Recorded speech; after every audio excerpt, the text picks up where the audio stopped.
So the parsha of the week, the text we read tomorrow morning, include the largest amount of mitzvot, precepts, like any other Torah portion. I would love tonight to pick one and see the consequences it can have in people's lives. The text is the following.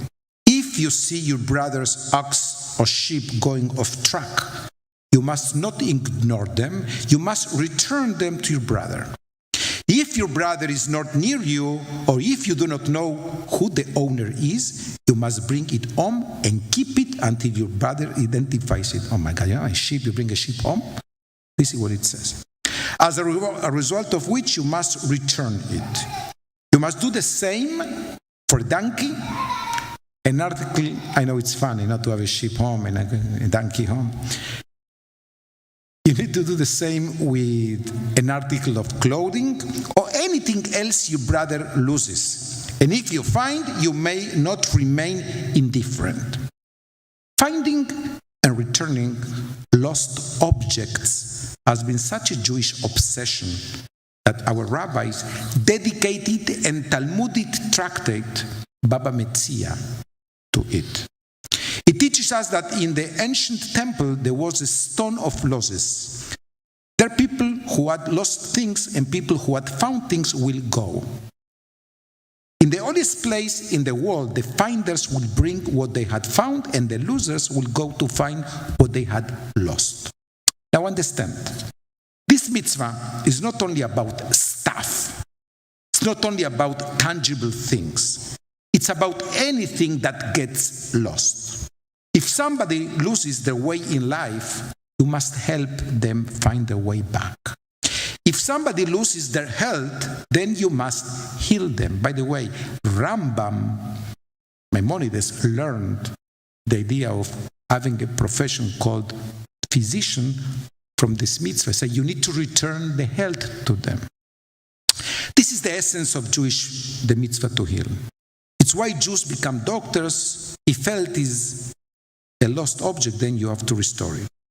For human characters, it's not forged in the big things, because those things do not happen very often. Human character is forged in the small deeds, like returning lost objects. It's even true that if a Jew is lost, this mitzvah can help that Jew become found once again. Rabbi Zalkin tells the following story. A few years ago, I was in a store and I found a $20 bill on the floor. So I went to one of the salespeople and I asked him to announce that there was an ownerless 20. And could the owner please come and claim it?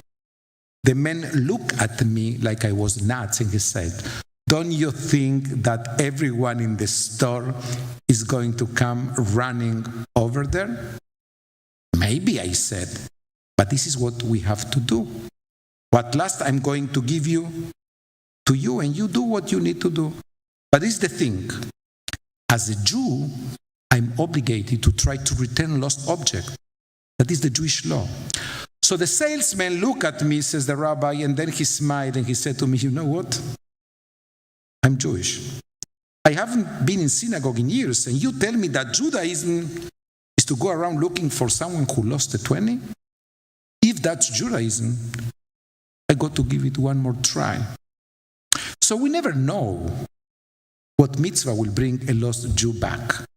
Now, why is it that we Jews are so concerned about lost objects? It's because Judaism is the story of an eternal lost and found. Stay with this and you will see what I mean. Adam and Eve lose their way back to the Eden. Noah loses a world and finds a new one. Abraham loses Isaac and then finds him again.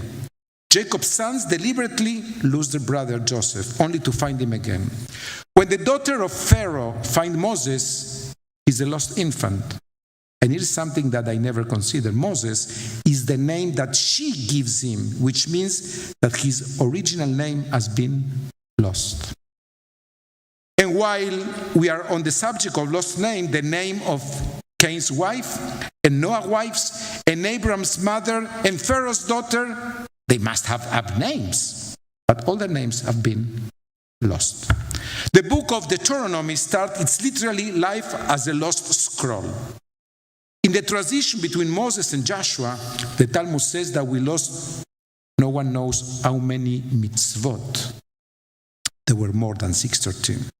Somewhere in history, we lost the 10 tribes, and in the year 70, we lost our independence as a nation. In 1948, we find it again.